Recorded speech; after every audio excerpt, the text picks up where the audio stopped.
እግዚአብሔር ጸሎታችንን አልሰማን ያለ የሚመስለን በካህናት ላይ ያላችሁ እምነት እየቀነሰ ስለመጣ ነው። እውነት ነው፣ እኛ ኃጢአት እንሰራለን፣ ግን ኃጢአታችን ለራሳችን ትታችሁት እናንተ በእግዚአብሔር ብታምኑ ትጠቀሙ ነበር። ግን ነውር ለቃሚ ሆናችኋል። ከዛ የተነሳ አትጠቀሙ። እኔ አሁን ሰሞኑን አይቻለሁ። የሄድኩበት ሀገር ገብቶ ይቀድሳል፣ ቀድሶ ሲወጣ ሲጋራ እያጨሰ ነው የሚሄድ ቄሱ። አሁን የኢትዮጵያ ካህናት ይሄን ብታዩ አትሰቅሉንም? መሀል ከተማ ላይ አይ ጳጳስ ሲያጨስ ነው አይቻለሁ። ጳጳስ እያጨሰ ምን ትላላችሁ? እስቲ አሁን ጳጳሱ ሲጋራ እያጨሰ ቡል እኔ ጳጳሳት ያጭሱ የሚለዋጭ አልናገሩም፣ እነሱም አይሰሙኝም ብል ራሱ እነሱም አይሰሙም። የኛ ጳጳሳት እኔ አያደርጉም አይሰሙም። ግን ማለት የፈለኩት ሲጋራውን ቡል እያደረገ መተው እጁን ሳም አድርገውት ይሄዳሉ ምእመናን። እኔ ባይኔ እኮ ነው ያየሁት። ትናንት ራሱ አይቻለሁ። ዛሬ ጧት ነው የገባሁት። እነሱ እንደዛ ነው የሚያደርጉት። እግዚአብሔር ጋር እንጂ ሰው ነውር ላይ አይደለም የሚንጠለጠሉት። ጉልበታችን መምጣት ያለበት ወደ እግዚአብሔር ነው። እንድንጠቀም መጠጊያ ማድረግ ያለብን እግዚአብሔርን ነው። የዘመን ጉዳይ እንጂ ማንም ሰው ከእግዚአብሔር ተለይቶ የተጠጋበት አምባ ሁሉ አይረባውም፣ አይጠቅመውም። ከእግዚአብሔር የተጠጋ ግን ይኸው ኤልዛቤልን ታውቋታላችሁ አይደለም?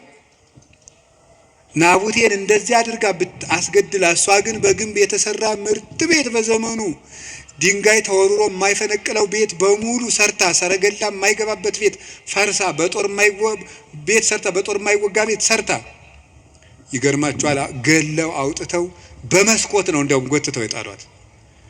ደሟንም ውሻ ነው የላሰው። መጽሐፍ ቅዱስ ይናገራል። ይሄ የሚያድን አምባ እግዚአብሔር ነው።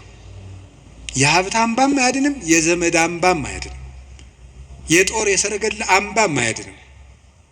አንድ ሰው ብዙ ቀን ክፉ ነገር አልደረሰበትም ማለት መጨረሻው ያምራል ማለት አይደለም። ጽዋው ሞልቶ እስኪፈስ እግዚአብሔር ሊታገስ ይችላል። ትዕግስቱን የፈጸመለትና ሰው በቸርነቱ መጠቅመጥ ያቃተውለት ግን የፍርዱን ጽዋ ይቀዳዋል። የሚያድን አምባ እግዚአብሔር ነው። እግዚአብሔር አምባዬ ነው፣ ተጠግቼ የማልፍበት የሚያድን አምባዬ እግዚአብሔር ነው። ዘመድም ስልጣንም ወገንም የጓደኛ ብዛትም መሳሪያም አያድንም። የሚያድነው እግዚአብሔር ነው። ለዚህ ነው ኃይሌ ወፀወኔ ብሎ ወመድኃኔ የጨመረበት። የሚያድን አምባዬ አምላኬ ረዳኤ ወቱ የከልቦቱ፣ ፈጣሪዬ እውነተኛ ረዳቴ ነውና እታመንበታለሁ። እውነተኛ ረዳቴ ነው ብሏል። እውነተኛ ረዳቴ ነው ሲል እውነተኛ ረዳት ማለት ምን ማለት ነው? እውነተኛ ረዳት ለምሳሌ አሁን ሰው እንጀራ አብልቶ እያበላ ብር ሰጥቶ ብር የሰጠውን ሰውዬ ቪዲዮ ይቀርጻል። ልብስ አልብሶ ቪዲዮ ይቀርጻል። አሁን ደግሞ በእነዚያ ሰዎች ላይም አትፍረዱ። እንደዚህ ስላችሁ አንድ ሰውዬ ነበር፣ ቅዱስ ዮሐንስ አፈወርቅን ሄዶ እንዲህ ያለው፣ መምህር ሆይ ምጽዋት መመጽወት እወዳለሁ፣ ስመመጸውት ደግሞ ስመሰገን ደስ ይለኛል። ስለዚህ ውዳሴ ከንቱ ካለበት ጽድቁ አይጠቅመኝም ማለት ነው። ምጽዋቱን ልተወው ትላለህ ወይስ እንዴት ታላድርግ አለው። ተወው አለው። አይ ምጽዋቱን ተወው ካልከኝ ማነው ውዳሴ ከንቱን ተወው ካልከኝ ምጽዋቱን እተዋለሁ አለው። በል እንግዲህ ከነ ውዳሴ ከንቱ መጽውት አለው። ምክንያቱም ሰው አዝመራ ዘርቶ ምንም ባይጠብቀው ለእሸት ያህል ጥቂት አያጣም። አንተም ከነ ውዳሴ ከንቱ ስጥ ዝም ብለህ፣ እግዚአብሔር በረዴቱ ዋጋ አይነሳህም አለው። ስለዚህ እገሌ መመስገን ፈልጓል አትበሉ። ይፈልግ፣ እኛ ምን አገባን? ይፈልግ ማለት የፈለኩት ግን እውነተኛ ረዳት የተባለው በመርዳቱ የማይመካ እግዚአብሔር ነው። በመርዳቱ አይመካም። ገብቷችኋል አይደል? አንዳንድ ሰው ሱሪ ገዝቶ አቀማመጣችሁን ሁሉ ኦዲት ማድረግ ይጀምራል።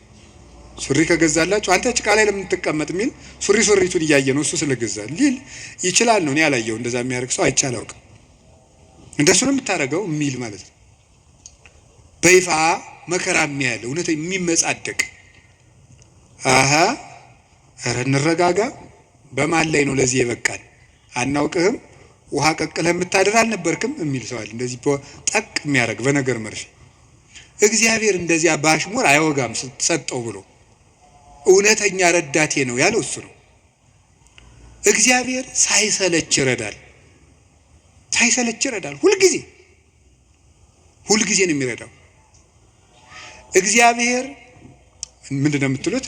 አንኮንዲሽናል ላቭ ነው የምትሉት መሰለኝ አሉ። የእግዚአብሔር ፍቅር ሁኔታ የለውም ማለት ምን ማለት ነው? ጥሩ ሰው በሆንኩ ቀን የረዳኝ እግዚአብሔር በረከስኩ ቀን አይተወኝም። ስለዚህ እግዚአብሔር እውነተኛ ረዳት ነው። ሰው ግን ቀን የጣለለታ ጥሎ ይሄዳል። እግዚአብሔር እውነተኛ ረዳት ነው። ሁሉ ነገር ሲያልቅ ብቻችን ስንቀር አብሮን የሚቆም እሱ ነው። የእግዚአብሔር ቤተሰቦች እግዚአብሔር እውነተኛ ረዳት ነው ማለት እሱ ነው። መርጦ አይረዳም። እግዚአብሔር አሽቃብጡልኝ አይልም። አሁን እኮ በጣም እኔ እንደው አንዳንድ ጊዜ ይገርማል። አሁን ለምሳሌ ለቤተ ክርስቲያን እንኳን ሰው ስራ ለመስራት ትሪትመንት ይፈልጋል። እንዲህ ይባላል እኒህ አቶ ገሌ በእውነቱ ለዚህ ቤተ ክርስቲያን ዋና ቀኝ እጅ ናቸው ካልተባለ ደስ አይለውም ሰው። ይሁን እኔ እንግዲህ እዚህ የዚህን ደብር አላልኩም፣ ኦል ኦቨር ዘ ወርልድ ነው። ገብታችኋል አይደለም? የዚህን ደብር ማለት ሳይሆን በቃ በአጠቃላይ ሰው ነው። ሰው እኔንም ጨምሮ ማለት ነው። ትሪትመንት በቃ ኮሚኒኬሽኗ ካላማረች ወይ አለቃው ወይ ሰባኪው ወይ መምሩ ገብረ ስላሴ ወለተ ስላሴ መጣችሁልን አልተባለ አይሆን። እግዚአብሔር እንደዚያ አይደለም የሚለው። አሁን ዝም ብለን መተህ እግዚአብሔር ሆይ ሳንል ዝም ብለን እንዲሁ ቆም ምብንን ይሰማል፣ ልብን ያዳምጣል እግዚአብሔር። እለተሰምዑ ለሆሳሰ ልብ። ቆይ በኋላ የኔታ ይሉላቸዋል መላከ ገነት። እኔ በዚህ በጩኸቱ ዓለም ስለሌለውበት እሳቸው ይሉልናል። ይሄ መልካ ሕማማትና በጣም ደስ ይለኛል። ስለ ስላሴ የሚነገር ነውና እለተሰምዑ ለሆሳሰ ልብ። ደስ ሲል ስላሴ የልብን ሹክሹክታ የሚሰሙ የልብን አፍን አይተው ሳይሆን ነገር አሳምሮ ተናግሮ። እኛ እኮ ኮሚኒኬሽን ስኪል ተብሎ ኮርስ እየተሰጠን ነው። ሰው የሚወድልህ ወግ እንዴት አድርገህ ታዋጋለህ ነው ጨዋታው። መከራ አድርገህ ማዳመጥ አንዱ ስኪል ነው ምናምን። የሰዎችን ጥቅም አስቀድም፣ ምንትስ እንደዚህ በል፣ የቃላት ምርጫ ይኑርህ። እግዚአብሔር እንደዚያ ሳይል ጥሩ አድርገው ተናገሩ። ፍልስፍና ተምረዋል፣ ዲግሪ ያላቸው አነጋገር ይችላሉ። መግቢያው እንዴት ነው? ሀተታውሳ ኮንክሉዥኑ ጥሩ ነው አይልም። እግዚአብሔር ልብን ይሰማል። ልብን የሚሰማ እግዚአብሔር ነው። ሐና የሳሙኤል እናት ሐና ምንም እኮ ነገር አላለችም። በልቧ ነበር የምታተኩትኩ። እግዚአብሔር የልቧን ነው የሰማት። እግዚአብሔር የልቧን ነው የሰማት። ሌሎችም እና እግዚአብሔር ልብን ያያል፣ ሰው ፊትን ያያል የተባለ ለዚህ ነው።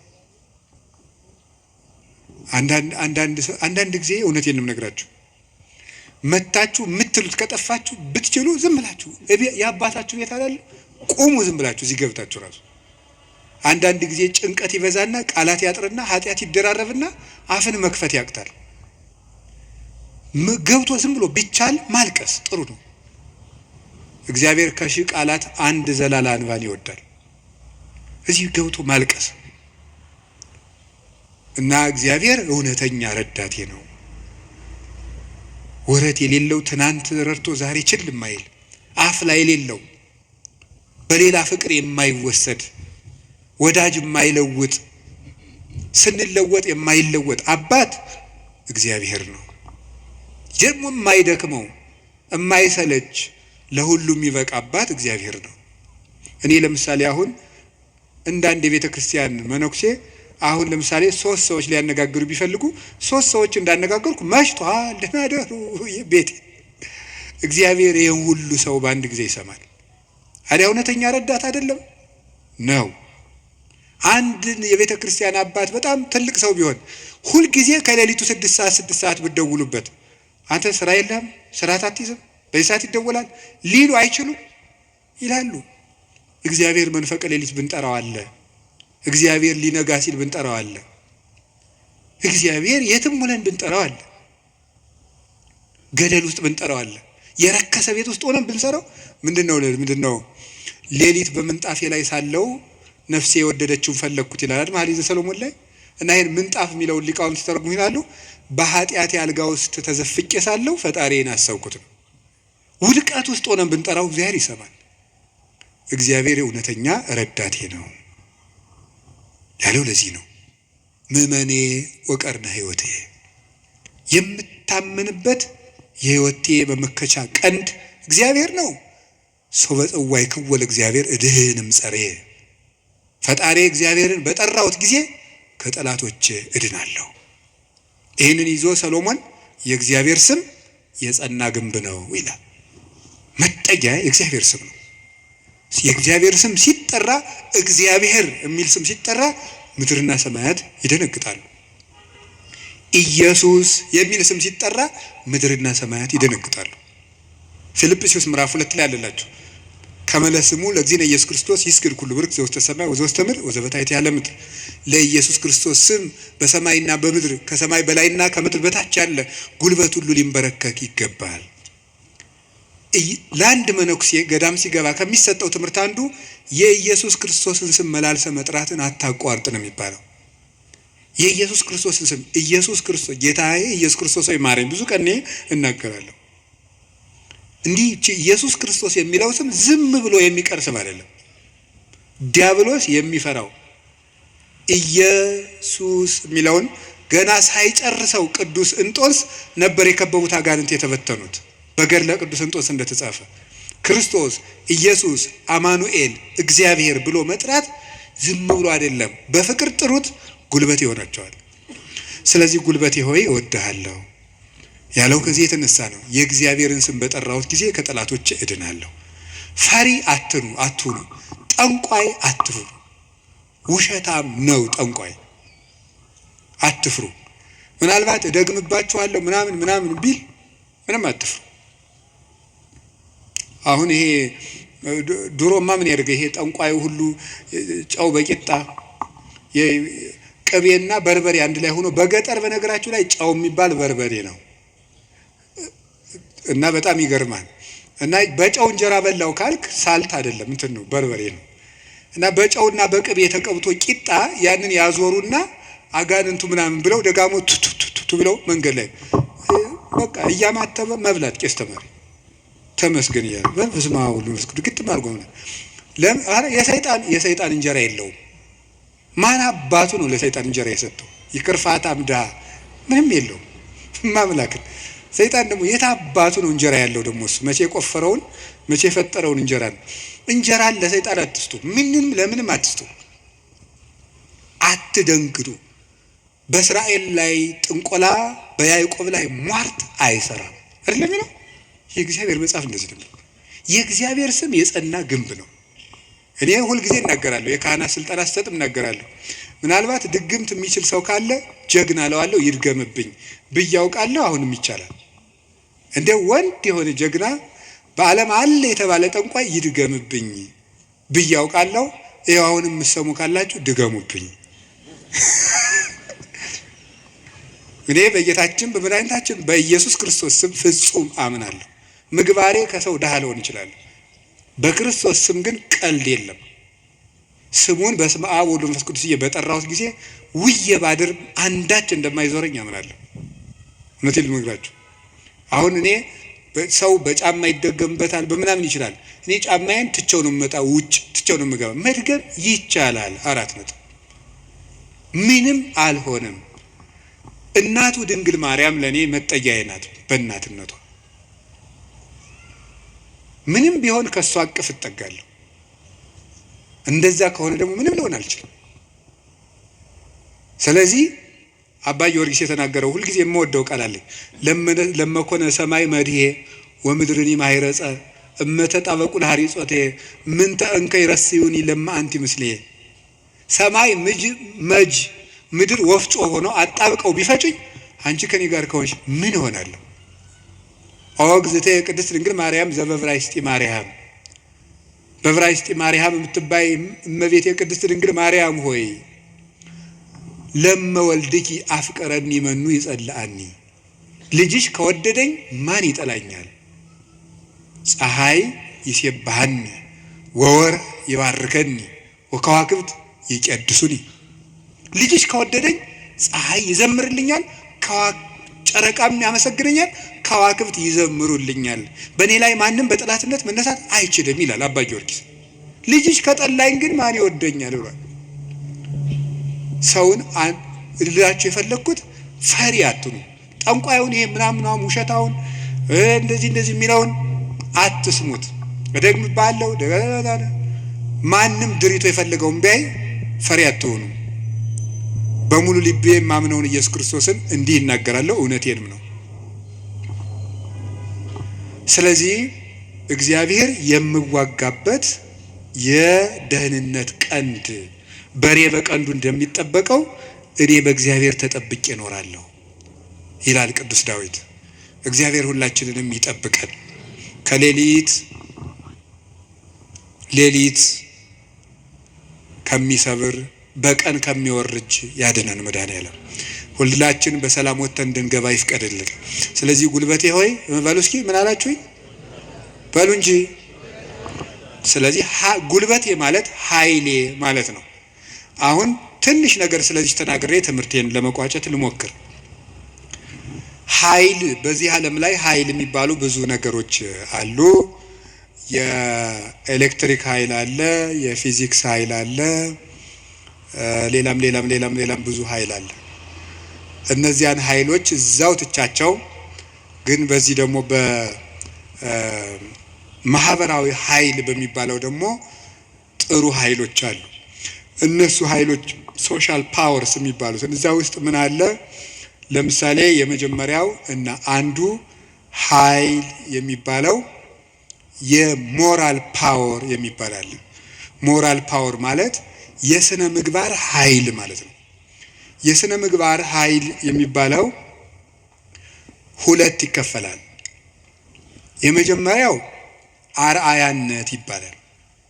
አርአያነት ብዙ ከሚናገር አንድ ድርጊት ያለው ሰው ዓለምን ይመልሳል።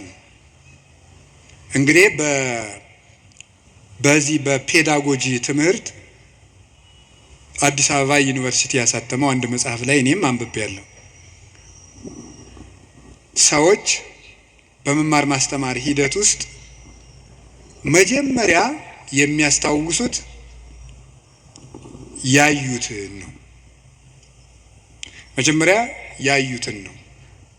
መስማት መጨረሻ ላይ ነው። ወይም በተግባር አራቱን ባስቀምጠላችሁ ሰው የሚያስታውሰው መጀመሪያ ያደረገውን ነው፣ ቀጥሎ የተናገረውን ነው፣ ሶስተኛ ያየውን ነው፣ አራተኛ የመጨረሻ ደረጃ የሚወጣው ሰው የሚያስታውሰው የሰማውን ነው። ከዝቅተኛ ወደ ከፍተኛ በወስዳችሁ ደግሞ ሰው የሚያስታውሰው የሰማው ነው። በዝቅተኛ ደረጃ የሚያስታውሰው የሰማውን ነው። ቀጥሎ ከሰማው ይልቅ ያየውን አይረሳም። ካየው ይልቅ የተናገረውን አይረሳም። ከተናገረው ይልቅ ያደረገውን አይረሳም የሰው ልጅ። ስለዚህ ሰውን ብዙ ከምትነግረው አሳየውን። አርአያነት ገዢ ነው እና በዓለም ላይ ትልቅ ተጽዕኖ አሳዳሪ ሀያላን ሰዎች የሚባሉት የሚያደርጉ ሰዎች ናቸው። በአርአያነት የሚያደርጉ የሚያስገድዱ ሰዎች ለጥቂት ቀን ሰው ፈርቶ ያገለግላቸዋል። አርአያ የሚሆኑ ሰዎች ግን የሰውን ልብ ሳይዋጉ ይገዛሉ ይባላል። አርአያ የሚሆኑ ሰዎች ዓለሙ ሁሉ ለምሳሌ አንድ ነገር እንገራችሁ። ቅዱስ እንጦንስን ታውቁታላችሁ አይደል? ቅዱስ እንጦንስ ግብጽ ሲገባ አንድ መነኩሴ ነው። አሁን በኢትዮጵያ ብቻ ስንት 2000-3000 ገዳማት አይኖር? ኢትዮጵያ ብቻ ለምሳሌ እኔ የምኖርበት ገዳም ብቻ 300 መነኩሴ አለ። ስለዚህ ምን ማለት ነው ተመልከታችሁ። አንድ እንጦንስ አልተዋጋም። የፈላስፎች የንግግር ጥበብ የለውም። ስብከት አልሰበከም። በኑሮው ግን የግሪክ ፈላስፎችን ሁሉ ወደ በረሃ እየጠራ መነኩሴ ያደረጋቸው። የአርአያነት ኃይል ከንግግር ኃይልም ከጦርነት ኃይልም ይበልጣል ይባላል። በዛውም እንግዲህ ቢሮ የምትሰሩ ሰዎች ካላችሁ ሰውን ከምትቀጡት ይልቅ አርአያ ብትሆኑት ሰው ሁሉ ይገዛላችኋል ነው። ሰዓት ማታከብሪ ወዮልሽ፣ ሰዓት ማታከብር ወዮልህ ከማለት እርስዎ ሰዓት ቢያከብሩ ሰው ሁሉ ሰዓት ያከብራል እንደ ማለት ያለ ነው። አንድ ሁለተኛ ደግሞ ሪኒዋል ፓወር የሚባለው የመታደስ ኃይል ነው ወይም የንስሐ ኃይል ነው። ኃይል የሚባለው ንስሐ ገብቶ የመለወጥ ኃይል። ከክፋት የተመለሱ ሰዎች በዓለም ላይ ተጽዕኖ የማሳደር ኃይል አላቸው። ለምሳሌ ቅዱስ ጳውሎስ ምንድን ነው የሚለው? ዘአነ ቀዳሚሆሙ ለኃጥአን አይደል የሚለው? እኔ መጀመሪያቸው የምሆን ኃጥአንን ከኔ ጀምሮ የእግዚአብሔር ፈቃድ ለሰዎች ሁሉ እንዲድኑ ነው ነበር ያለው። ስለዚህ ንስሐ የገቡ ሰዎች በዓለም ላይ ተጽዕኖ ይፈጥራሉ። ቅዱስ ጳውሎስ የመጀመሪያው፣ ቅዱስ ጴጥሮስ፣ ማርያም ግብፃዊት፣ ሙሴ ጸሊም የግብፅ ገዳማትን በሙሉ መዓዛው በሙሉ ያወዳል። ቅዱስ ዳዊት የንስሐ ሰው ነው። ሰሎሞን የንስሐ ሰው ነው። ንስሐ የገቡ ሰዎች ኃይል አላቸው። እግዚአብሔር እንዲያውም እንደተነሳ የሚወደው የለም። በሉቃስ ወንጌል ምዕራፍ 15 እንደተጻፈ ካልበደሉ ጻድቃን ከ99 ነገደ መላእክት ይልቅ ንስሐ በሚገባ አንድ ኃጢአተኛ በሰማይ መላእክት ደስታ ይደረጋል ተብሎ እንደተጻፈ። ስለዚህ ንስሐ ኃይል አለው። አሁን ቅዱስ ዳዊት እግዚአብሔር ኃይሌ ነው ሲለው ስነ ምግባር ብሰራ ስነ ምግባር እንድትሰራ የረዳኸኝ አንተ ነህ ማለቱ ነው። ጥሩ ነገር ሰርቼ ከሆነ ያለ አንተ ጥሩ መሆን አልቻልኩም ማለቱ ነው። ጥሩ መሆንም የሚገኘው በእግዚአብሔር ነው። እግዚአብሔር ከተማን ካልጠበቀ ጠባቂዎች በከንቱ ይደክማሉ፣ እግዚአብሔር ቤትን ካልሰራ ሰራተኞች በከንቱ ይደክማሉ የሚለው ሲተረጎም አባቶቻችን ሲተረጉሙት ቤትን ካልሰራ ሰራተኞች በከንቱ ይደክማሉ የሚለው ሲተረጉሙት እግዚአብሔር ምግባረ ቤትን ካልሰራ፣ እግዚአብሔር ሀገረ ምግባርን ካልሰራ፣ እግዚአብሔር ሰውነትን ካልጠበቀ በንጽህናው ሰው መጠበቅ አይችልም። በገዛ ራሱ ሰው ራሱን መጠበቅ አይችልም እግዚአብሔር ካልጠበቀ። ስለዚህ መልካም ለመሆኔም አንተው ነህ ማለት ነው። ጥሩ ሰው መሆን የቻልኩት አንተ ረድተኸኝ ነው ማለት ነው። በንስሐ እንድነሳ ያበቃኸኝም አንተ ነህ። ከወደቅኩበት ጉድጓድ አውጥተህ ግን ሰው አድርገህ በሰው መሀል ያቆምከኝ አንተ ነህ ሲል የንስሐን ኃይል አንስቶ ተናገረ። ከቃሉ ጋር ናችሁ። እግዚአብሔር ከሁላችን ጋር ይሁን። ብዙ ንስሐ የገቡ ኃጥአን እንግዲህ የዮሐንስ ወንጌል ምዕራፍ 12 ላይ ያቺ ሽቶ የቀባችው ሴት አለች አይደለም? የሽቶ መዓዛ ቤቱን ሞላው ይላል። በጣም ሁልጊዜ አይኔን የሚስበኝ ንባብ ነው። የሽቶ መዓዛ ቤቱን ሞላ ይተለ ሊቃውንት ሲተረጉሙት ቤት የተባለች ቤተ ክርስቲያን ናት። ክርስቶስ ያለበት ቤት ቤተ ክርስቲያን ናት። ክርስቶስ ያለበትን ቤት ያቺ ሴት ያመጣችው ሽቱ ሞላው ማለት ምን ማለት ይመስላችኋል? ያንዲት ንስሐ የገባች ነፍስ ዝናዋ ስነ ምግባሯ ቤተ ክርስቲያንን ሞላ። አሳዳጁን ጳውሎስ አይደለም እንዴ ተነስተን ቅዳሴ ላይ ቅዱስ ሐዋርያ ጳውሎስ ሰናየ መልእክት ፈዋሴ ዱያን ዘነሳይከ አክሊለ ሰአል ወጸልይ በእንቲአነ ያድኅን ነፍሳተነ በብዛ ሳህሉ ወምሕረቱ በእንተ ስሙ ቅዱስ የሚባለው እኮ አሳዳጁ ጳውሎስ ነው። የዚያች ሴት ሽቶ ቤቱን ሞላው ማለት ንስሐ የገባች ነፍስ መዓዛ ቤተ ክርስቲያንን ይሞላል። ተዘከረነ ሳይባል ቅዳሴ ተቀድሶ ያውቃል? ሰምታችኋል? ይቀደሳል ነው አትሰሙ? ተዘከረነ ሳይባል ቅዳሴ ያልቃል። ስለዚህ የዚህ ወንበዴ መዓዛ ቤተ ክርስቲያንን አልሞላትም? ሞልቷታል። በቀኝ በከመ ተዘከርኮ ለፈያታዊ ዘየማን በቀኝ የተሰቀለውን ወንበዴ እንዳሰብከው እኔንም አስበኝ ሁል ጊዜ የዚህ ወንበዴ መዓዛ ቤተ ክርስቲያንን ሞላት፣ ክርስቶስን ስለለበሰ። አዲያ ወንበዴን መልሶ በቤተ ክርስቲያን ዓመት ሙሉ ስሙ እንዲጠራ ላደረገ አምላክ አቤቱ ጉልበቴ ሆይ ንገሩኝ እወድሃለሁ መባል ይገባዋል። የኃጢአትን ሸክም ፈንቅዬ ወጥቼ በፊትህ እንድቆም ያደረከኝ አምላኬ ሆይ ጉልበቴ ሆይ እወድሃለሁ። የእግዚአብሔር ቤተሰቦች ያለ እግዚአብሔር ጉልበት ካለንበት ኃጢአትን መውጣት አንችልም። አንዳንድ ጊዜ ሰይጣን ምን ሊለን ይችላል? አይ እንዲሆኜ ረክሼ ቤተክርስቲያን አልሄድም፣ እንዲሆኜ ረክሼ የጸሎት መጽሐፌን አልነካውም፣ እንዲህ ባረኩበት እጄ እንዲህ በልኮ እንደው ይገርማቸዋል እኮ ጸሎተኛ ለመሆን ምን ያስፈልጋል ቢሏቸው አንድ አባት መጸለይ አሏቸው። ጸሎተኛ ለመሆን መፍትሄው ምንድን ነው? ንገሩኝ እንጂ መጸለይ ነው። ወደ እግዚአብሔር ቤት ለመምጣት መፍትሄው ምንድን ነው? ወደ እግዚአብሔር ቤት መምጣት በሉ እንጂ ንገሩኝ እንጂ ወደ እግዚአብሔር ቤት ለመምጣት መፍትሄው ምንድን ነው? ጥሩ ሰው ለመሆን መፍትሄው ምንድን ነው? ከነ ክፋታችን መምጣት። ምክንያቱሳ የዮሐንስ ወንጌል ምዕራፍ 7 ላይ ጌታ ምን ብሎ ነግሮና እኔ ውሃ ነኝ። እስኪ ውሃ በሉ። የተጠማ ቢኖር ወደ እኔ ይምጣ ሲል እኔ ምንድን ነኝ ማለቱ ነው። ስለዚህ ወደ ወንዝ የሚሄድ ንጹህ ሰው ነው ያደፈ ሰው ነው? ንገሩኝ። ያደፈ ሰው ነው። እንዲያውም ካደፍን ነው ቤተክርስቲያን መምጣት ያለብን። ልንነጻ ነው የምንመጣው። ውሃ የሚቀዳ የተጠማ ሰው ነው? የጠጥቶ የጨረሰ ሰው ነው? የተጠማ ሰው። እንግዲያውስ ክርስቶስ ለእኛ ለተጠማ ነው ያስፈልገናል። ለደረቀ ዛፍ ውሃ እንደምናጠጣው እንዳይደርቅ እንደምናጠጣው ደረቅ ለሆነችው በረሃ ለሆነችው ነፍሳችን የሕይወት ውሃ ክርስቶስ ያስፈልገናል። ፍሬ ቢስ ለሆነው ቅጠል ብቻ ለሆነው ሰውነታችን የሕይወት ውሃ ክርስቶስ ያስፈልገናል። መምጣት የሚያስፈልገን ለኛ ነው። ጉልበቴ ሆይ እወድሃለሁ ምንለው በእግዚአብሔር ጉልበት እንጂ ሰው በጥረቱ ብቻ ከኃጢአት ሊወጣ አይችልም። ምዕመናን እንደዛ ነው የምነግራችሁ። ክርስቶስ ካልጠራን በቀር እውርነታችን አይለቀንም። ማርያም መግደላዊት እኮ ጥርጥሩ እንደያዛት እንደው አትክልተኞች ወስደውት ይሆን እዚያለች በኋላዋ ማርያም ብሎ ድምጹን ሲያሰማት ነው ፊቷ የበራላት። መድኃኔዓለም ሲጠራን ነው ልባችን የሚበራው። እንዲጠራን ደግሞ ሁልጊዜ መምጣት አለብን።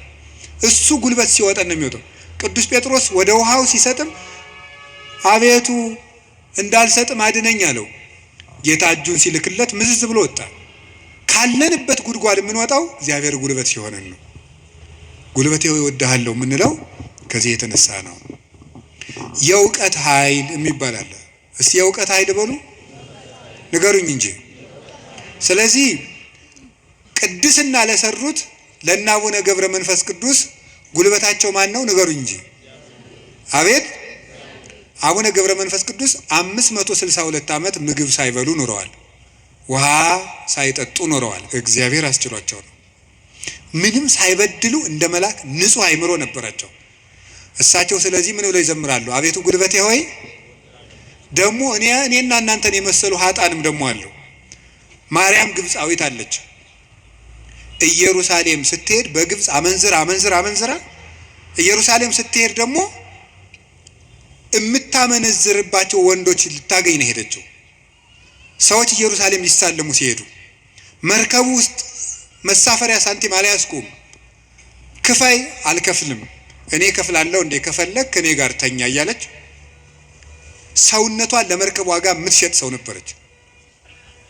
እሷ ሰው ሁሉ ወደ መቅደሱ ሲገባ ደጅ ላይ ያለ ስዕል ግን እሷን ይገፋት ጀመር በኃይል። ቆማ ስታለቅስ የእመቤታችን ስዕል አየቻት። ወደ መሐሪው ልጅሽ ንገሪልኝ አለች። ከዚያ በኋላ እንድትገባ ተፈቀደላት። ወደ ዮርዳኖስ ማዶ ሂጂ፣ በዚያም ለነፍስሽ ረፍት ታገኛለሽ አለ። ሂድች ቤተ መቅደስ ውስጥ ቤተክርስቲያን ለመግባት ቅጥሩን ለመግባት ጉልበት ያልነበራት ግብፃዊቷ ዘማዊቷ ማርያም ክርስቶስ በምሕረት እጁ ከነካት በኋላ ግን ምን ሆነ? ቅዱስ ዞሲማስ ሲሄድ ከመሬት አንድ ክንድ ቆማ ስትጸልይ ነው ያገኛት። እንደዚች ያለችው ኃጥአንም አቤቱ ጉልበቴ ሆይ እወድሃለሁ። አገርን ከማሸነፍ ልማድን ማሸነፍ ይበልጣል። ክፋትን ቆርጦ መጣል ከባድ ነው። ሰንሰለትስ ወይ ቆርጠው ይጥሉታል፣ ወይ ፈልቅቀው ይጥሉታል፣ ወይም ደግሞ ያሰሩ ሰዎች ተመልሰው በሌላ ቀን ይፈቱታል። የኃጢአት ሰንሰለትን ግን እግዚአብሔር ካረዳን መፍታት አይቻልም። እና ለዚህ ነው ቅዱስ ዳዊት ጉልበቴ ሆይ እወድሃለሁ ያለው። ለንስሐም ጉልበታችን እግዚአብሔር ነው፣ ለንጽህናም ጉልበታችን እግዚአብሔር ነው፣ ለእውቀትም ጉልበት እግዚአብሔር ነው። የእውቀት ኃይል የሚባለው እሱ ነው። እውቀት ባዶውን ሲነገር ኃይል የለውም። አንዳንድ ጊዜ ይህንን እኔም አስባለሁ። እውነት ለመናገር መቼስ ተያይዘን ከምንጠፋ አንዳችን ተናጋሪ አንዳችን ሰሚያን እንተጋገዝ ተብሎ ነው እንጂ እውነት ለመናገር እኔን የመሰለ ሰው እዚህ ቆሞ መስበክ አልነበረበትም። መስበክ ያለባቸው እንደነ ቅዱስ ዮሐንስ አፈወርቅ ያሉ ቅዱሳን መምህራን ነበሩ። ፍጹም አባት ነበር መስበክ የነበረበት። ቅዱስ ባስልዮስ ዘቂሳርያ ሲያስተምር ካንደበቱ የሚወጣው የእግዚአብሔር ቃል እንደ እሳት ላንቃ እየተቆረጠ በምዕመናን ትከሻ ላይ ሲያርፍ ይታይ ነበር ይላል። ቃሉ ከመነገሩ የሰሚዎቹ መለወጥ ይቀድማል። ይሄ የእውቀት ኃይል ነው። እውቀት ኃይል የሚያገኘው አብዝተው ስላጠኑት ብቻ ሳይሆን እግዚአብሔር አብሮ ሲቆም ነው። እና እውነቴን ልንገራችሁ፣ አብዝታችሁ ጸልዩልን፣ ቆመን እንዳናበላሽ እንዳንጠፋም፣ የምንናገረው ኃይልም እየመጣ በእናንተ ላይ እንዲለውጥ ብቻችን እንዳንቆም እግዚአብሔር አብሮን እንዲቆም የእውቀት ኃይል የሚባለው እሱ ነው። ቅዱስ ጎርጎሪዎስ ዘኑሲስ የኑሲሱ ጳጳስ ጎርጎሪዎስ ሀገረ ስብከት ላይ ሲመደብ ጥቂት ክርስቲያኖችና ብዙ እምነት የሌላቸው ነው የነበሩት። እሱ ካስተማረ በኋላ ደግሞ የማያምኑት ቁጥር የቀድሞዎቹ የክርስቲያኖችን ቁጥር አክሎ ክርስቲያኖች ደግሞ የቀድሞዎችን ኢአማንያን ያህል በዝተው ነበር ይባላል። ብቻውን ሙሉ አውሮፓን የለወጠው ኃይለ መንፈስ ቅዱስ ያደረበት ብቻውን አንድ ጳውሎስ ነበር ክርስቲያን ያደረገው መጀመሪያ። ለዚህ ነበር የመንፈስ ቅዱስን ኃይል በመግለጥ እንጂ በቃላት ማባበል አላስተማርኳችሁም ይላል ቅዱስ ጳውሎስ። ጆሮአችሁ ይሰማል? የመንፈስ ቅዱስን ኃይል በመግለጥ እንጂ በቃላት ማባበል አላስተማርኳችሁም ያለ ቅዱስ ጳውሎስ ለዚህ ነው። በእግዚአብሔር ኃይል መጣው እንጂ ቃላትን በማሳመር አልመጣሁም የሚለው ለዚህ ነው። ኃይለ እግዚአብሔር ለእውቀት ያስፈልገዋል። ብቻቸውን ሀገር የሆኑ ሰዎች አሉ፣ ከእውቀታቸው ላይ እግዚአብሔር ቆሞበት። ቅዱስ ዮሐንስ አፈወርቅ ብቻውን ቁስጥንጥንያ ውስጥ የሚያበራው ምሰሶ፣ ቅዱስ ያሬድ ኢትዮጵያዊው ብቻውን የቤተ ክርስቲያን ትጥቅ ሆኖ በየማህሌቱ ብቻውን ቆሞ የኖረው እውቀቱ ውስጥ ኃይል ነበረ። አንቀጸ ብርሃንን እኮ አክሱም ጽዮን ውስጥ ገብቶ ሲጸልይ ቅዱስ ያሬድ ከመሬት አንድ ክንድ አፈፍ ብሎ ቆሞ ነበር። የዚህ ምሰሶ የዚህ ብርሃን የቅዱስ ያሬድ ብርሃን በማህሌቱ ይሄው 1418 ዓመታትን እዚህ ያለውን እዚህ ቤተክርስቲያን ውስጥ የእውቀት ኃይል የተጫነው እውቀት፣ ነጠላ ያልሆነ እውቀት፣ ብልጣብልጥነት የሌለው እውቀት። መማር ማለት ስማርት ቲንኪንግ አይደለም። መማር ማለት ሰው መሆን ነው። ሰው እንድንሆን ጸልዩልኝ። ሁላችንም እግዚአብሔር ሰው ያድርገን እና እንደ ቅዱስ ጳውሎስ ያሉት ብቻቸውን ቆመው ቤተ ክርስቲያን የሆኑት መምህራን አቤቱ ጉልበቴ ሆይ እወድሃለሁ ቢሉት የተገባ ነው። ሌላው የመከራ ኃይል አለ። እስቲ የመከራ ኃይል በሉ። ስንት ኃይል ነገርኳችሁ? ምንድን አይ ተመስገን እንደው በሉ። እሺ የሥነ ምግባር ኃይል በሉ። ሌላስ? የእውቀት ኃይል። ሌላስ? አቤት የመከራ ኃይል። እሺ የሥነ ምግባር ኃይል። ከዚያ በፊት ምን ብያችሁ ነበር? የአርአያነት ኃይል የሚባለው ይሄ ሞራል የሚባለው እሱ በሁለት ተከፍሎ ስነ ምግባርና አራያነትና ንስሐ ብለን ከፍለናል። ቀጥሎ የእውቀት ኃይል ብዬ ነገርኳችሁ። ሶስተኛ አሁን የምነግራችሁ ደግሞ የምንድነው? የመከራ ኃይል ነው። የመከራ ኃይል የሚባለው ጉልበቴ ሆይ እወድሃለሁ ያለው አሁን ቅዱስ ዳዊት አሸንፏል። ዘመኑን በሙሉ ጠላቶችን አሸንፏል። ያሸነፈ ግን በውጊያ ሳይሆን በምንድን ነው? በመከራ ነው ያሸነፈው። ይገርማቸዋል። በመከራ ማሸነፍ ከዚህ ዓለም ሎጂክ የራቀ ነው። በዚህ ዓለም ለማሸነፍ ፓወር የግድ ያስፈልጋል ነው ቀመሩ። ይሄ ነው። አሁን የዚህ ዘመን ሰው እና ክርስትና ልገናኝ የሚለው ተፍ ተፍ ብለህ ሰልፍ ኮንፊደንስ ይኑርህ ነው። በክርስትና ደግሞ ተፍ ተፍ ብለህ ትሁቱን ነው። ስለዚህ ነገሩ ወዲያና ወዲህ ነው። ከብቷችኋል አይደለም? ትሁት የሆነ ከፍ ይላል ነው። አሁን ደግሞ ራስህን ከፍ አድርግ፣ አትጣል ነው። እንደዚህ ነው። ማስታወቂያ ስራ፣ ገንባ፣ ራስህን አስታውቅ በደንብ። እንደዚህ ነው። የፈለግከውን ነገር ስራ፣ ስለማንም አትጨነቅ፣ ግድ አይኑርህ። እንደዚህ አይነት ነገር ነው የሚሰበከን። እንደሱ የሚባል ነገር የለም። እንደውም የሚባለው 100% ኮንፊደንስ ኔጌቲቭ ኮንፊደንስ ነው ይባላል። ስለዚህ ተገቢ አይደለም። ምንድነው ታዲያ? እኛም መከራ ማሸነፍ ነው የሚባለው። ቅዱስ ዳዊት ለምሳሌ እንዲህ ያደረገ፣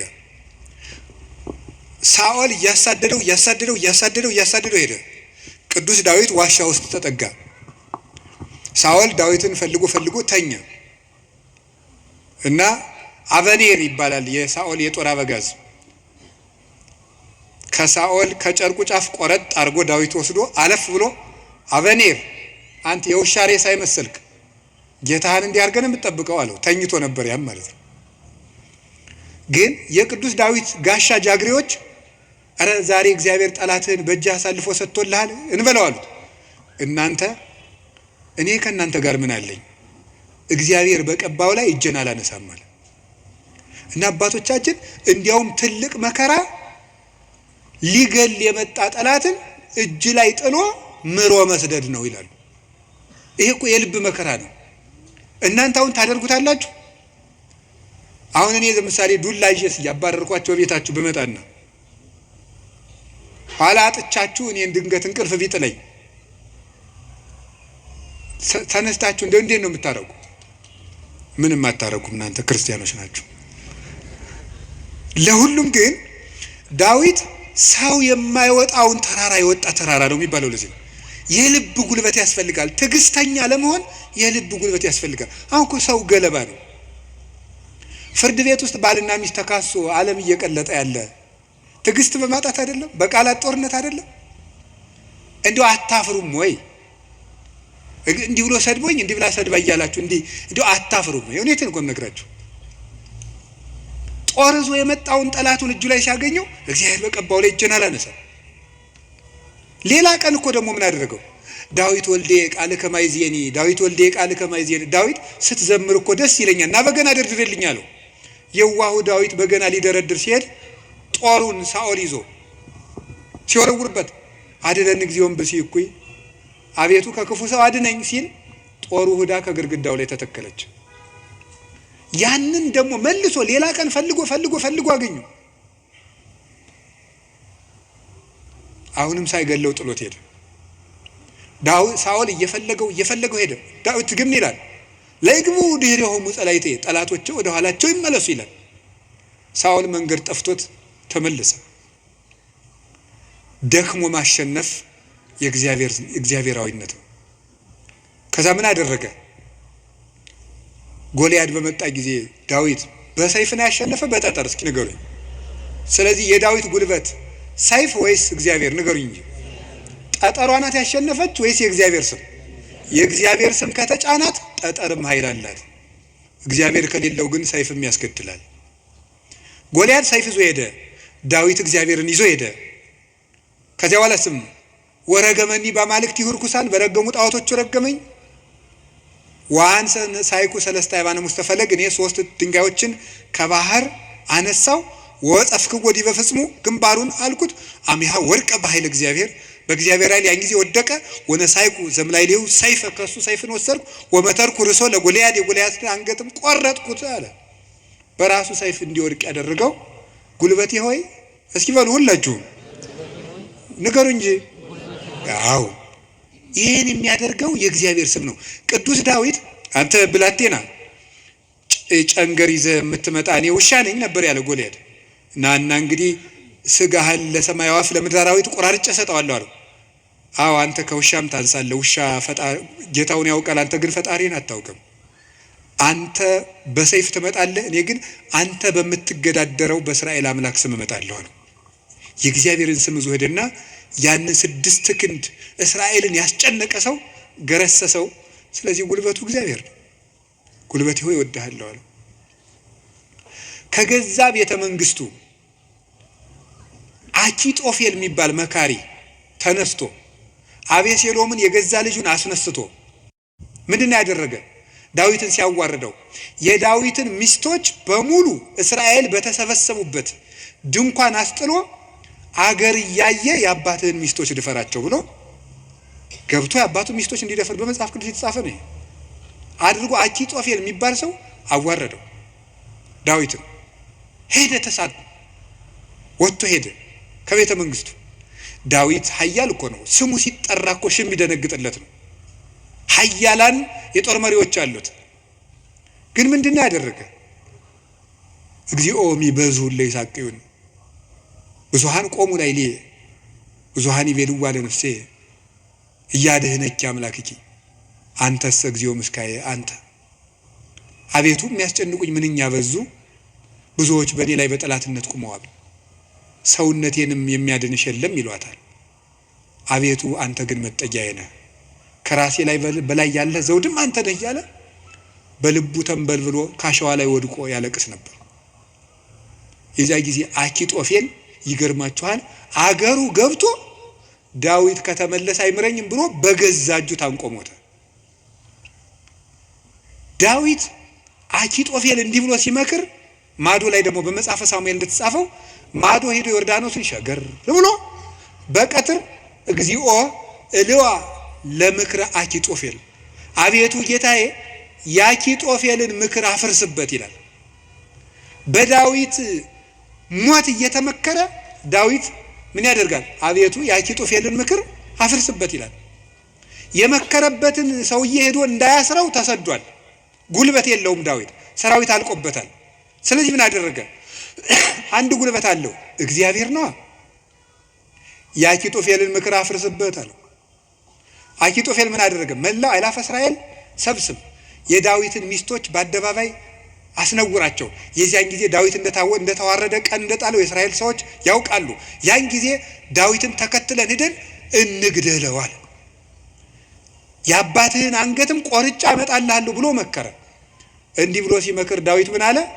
አቤቱ የአኪጦፌልን ምክር አፍርስበት ሲል ምን አለ መሰላችሁ? እግዚአብሔር በጠላቱ በአቤሴሎም ላይ የምክር ጥርጥር አሳደረ። አይ የአንድ ሰው ምክር አይበቃም፣ ሌላ ሰው ምክርን ጨምር የተባለ አለና የዳዊት የቀድሞ አማካሪ የነበረ ኩሲ የሚባል ሰው ነበረ።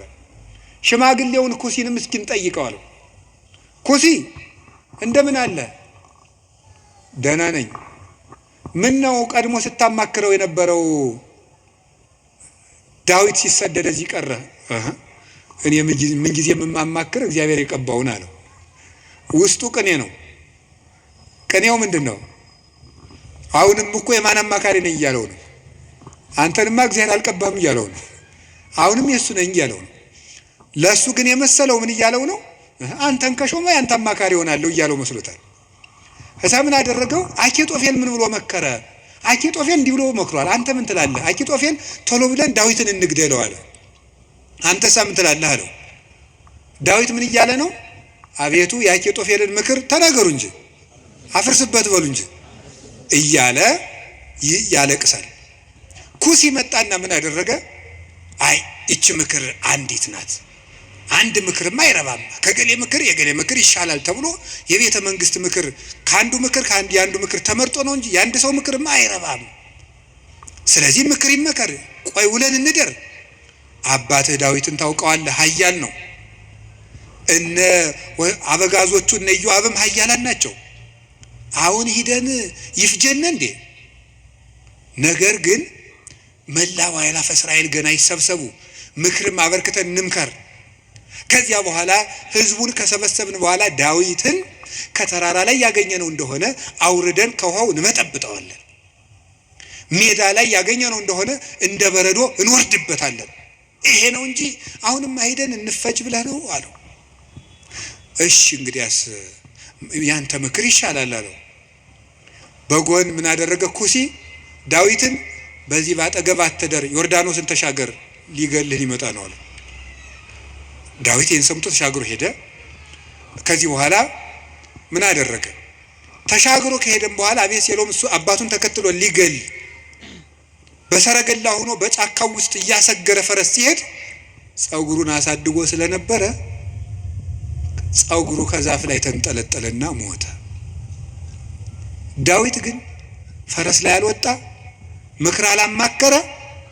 አቤቱ የአኪጦፌልን ምክር አፍርስበት እንዳለ የክፎችን ምክር አፍርሶ ዳዊትን ስለታደገው አቤቱ ጉልበቴ ሆይ ሙሉት እናንተ እወድሃለሁ ያለው ስለዚህ ነው። እግዚአብሔርን መውደድ እንዲህ ያለ ጉልበት ይሰጣል። ሲሰድበው እንኳን ሳሚ ወልደየራ የሚባል አንተ የውሻ ሬሳ ሳይመስልክ፣ መቼም ሰው የዚህ ዘመንም ሰው እንኳን እንደዛ ሳይመስል አይቀርም። አሽቃባጭነት ይበዛዋል። ማለት ምን ማለት ነው? ሁላችሁንም አይደለም፣ እነማንም እንደሆነም አላውቅም። ዞሮ ዞሮ ግን ባለስልጣንን ሲሻር መሳደብ እናውቅበታለን ነው ለማለት የፈለኩት። ሲሾም ትንፍሽ የለም፣ ሲሻር ስለ አፄ ኃይለ ሥላሴ ነውር የሚወራው በደርግ ዘመን ነው። ስለ ደርግ ዘመን የሚወራው ቀጥሎ ባለው ነው። ቀጥሎ ስላለው የሚወራው ቀጥሎ ባለው ነው። ነገ ደግሞ የሚወራው ምን እንደሆነ ያላውቅም። ስለዚህ ልላችሁ የፈለኩት ምንድነው? ቀን ሲጥለው ጎበዝ ሰውን የተሾመም ቢሻር ያጣም ቢያገኝ ከእውነት ጋር ቁሙ እንጂ ሰውን ቀንጥሎታል ብላችሁ አትሾም። እንዴው ለስጋም ተመልሶ ሊመጣ ይችላል። አጉል ነው፣ ተመልሶ ሊሾም ይችላል። ለነፍስ ግን ሰውን ቀንጥለው ምን ይላል ሰሎሞን? ቀን የሚያመጣውን አታውቅምና በጠላት ውድቀት ደስ አይበልህ ይላል። ስለዚህ ሳሚ የሚባለው አንተ የውሻ ሬሳ የመሰልክ ጭንጋፍ አለው ዳዊትን ያህል ጌታ ያን ከፍ ያለ ሰማይ እነ አቢሳ የሚባለው የእህቱ ልጅ ይሄ የውሻ ሬሳ የመሰለ አንገቱን ልቁረጠው አለ። ተው እግዚአብሔር ሰደበው ብሎት ነው አለ። እግዚአብሔር ሰደበው ብሎት ነው። ይሄ ስድብ የሚያመጣውን ዋጋ አታውቅም አለው። ዳዊትም ጠላቶቹ ሁሉ ጠፍተው መልሰው ዘመኑ ተመልሶለት ቤተ መንግስቱ ገብቶ ፈጣሪውን አገልግሎ ዘመነ ቅዱሳንን ተጉዞ የእግዚአብሔርን እረፍት አረፈ። አቤቱ ጉልበቴ ሆይ እወድሃለሁ ያለው ደካማ እንባው ጦር የተሸከሙ ጠላቶችን ድል ስለነሳችለት ነው። አሁንም ጉልበት እግዚአብሔር ጉልበታችን ነው ማለት ባጭር ቃል ለመጠቅለል አንድ እግዚአብሔር ጉልበታችን ነው ማለት ከኛ ዕውቀት ውጭ የሆነ ነገርን እግዚአብሔር ያደርግልናል። አንድ ከኛ ዕውቀት ውጭ የሆነ ነገር ለምሳሌ አንድ ሰው ትዝ ይለኛል እናቱ ታመው እንደ የሰማህ እንደሆነ እንዳትቀየመኝ አደራን ጸበል ይጠመቁ ስንለው በጣም የተማረ ሰው ነው። በጣም ቆይ ጸበሉን የውሃው አይነት ከደማቸው ጋር ማች እንደማድረግና ለማድረጉን መመርመር አለብን።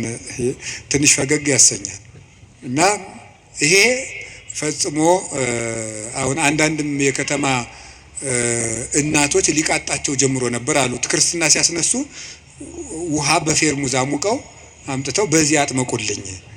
ይሄ ቀልድ ይመስላል በእውነቱ ማለት ነው። እና ቆይ ክርስትና ሲነሳ ልጄን ይበርደዋል ብላችሁ ታስባላችሁ? እናቶች እንደዛ ካሰባችሁ ሞታችኋል በሉት። ሰውም አይደላችሁ። ክርስቶስን እየለበሰ እኮ ነው። እንዴት ይበርደዋል? ሰው ሲጠመቅ ክርስቶስን ነው የሚለብሰው። ገላትያ ምዕራፍ 3 ላይ ያለ የተጠመቃችሁ ሁሉ ክርስቶስን ለብሳችሁታል ማለት ነው። እና አንዳንድ ጊዜ ዕውቀታችን ጣልቃ ይገባና እቺ ዲግሪ ላይ አንዳንድ የተጠራቀመች ነገር ትረብሻለች፣ እምነትን ትረብሻለች። እሱን ተውትና እግዚአብሔር ከዕውቀት በላይ ይሰራል። እስኪ በሉላችሁ ከምን በላይ ይሰራል? ከዕውቀት በላይ ይሰራል።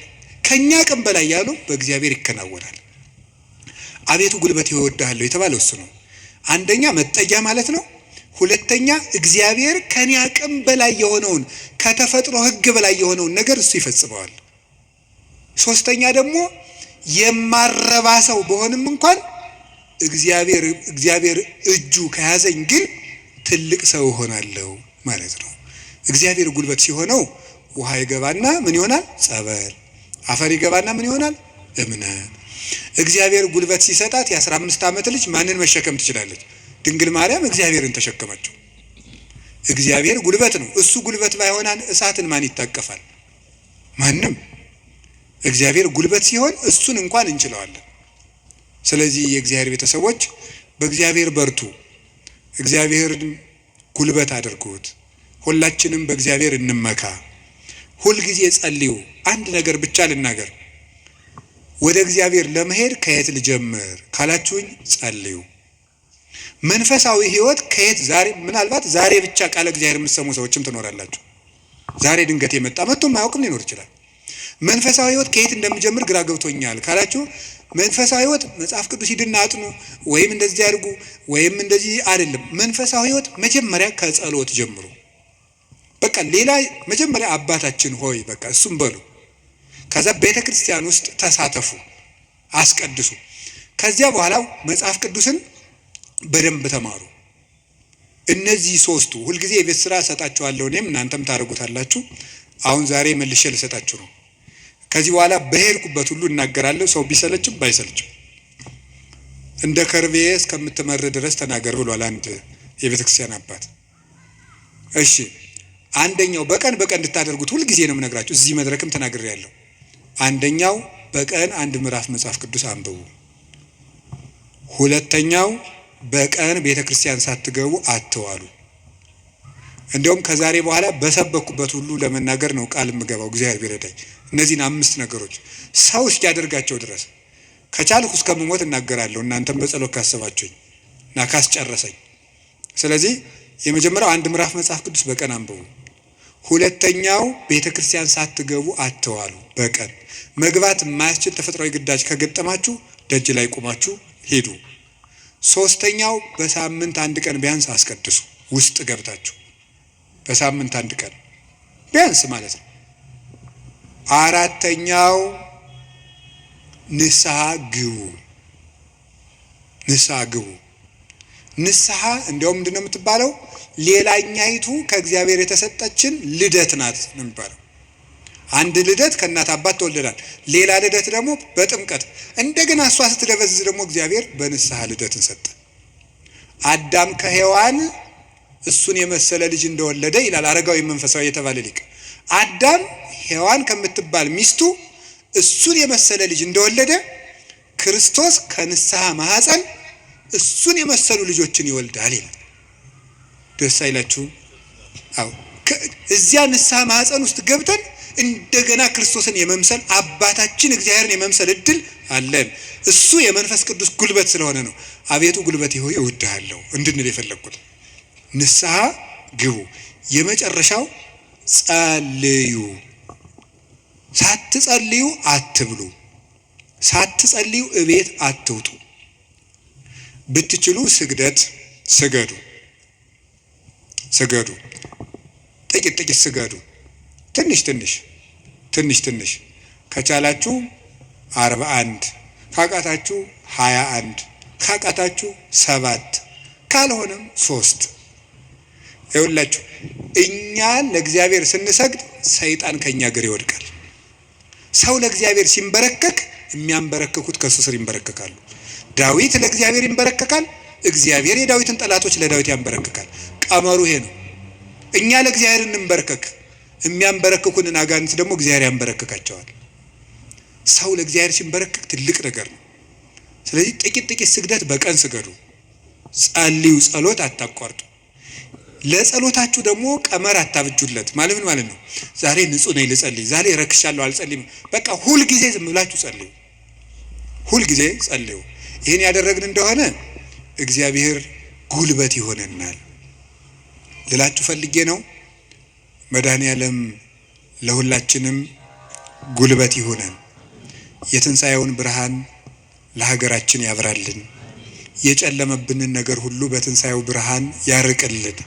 ለተጨነቁ ሁሉ መድኃኔዓለም ሰላምን ይስጥልን።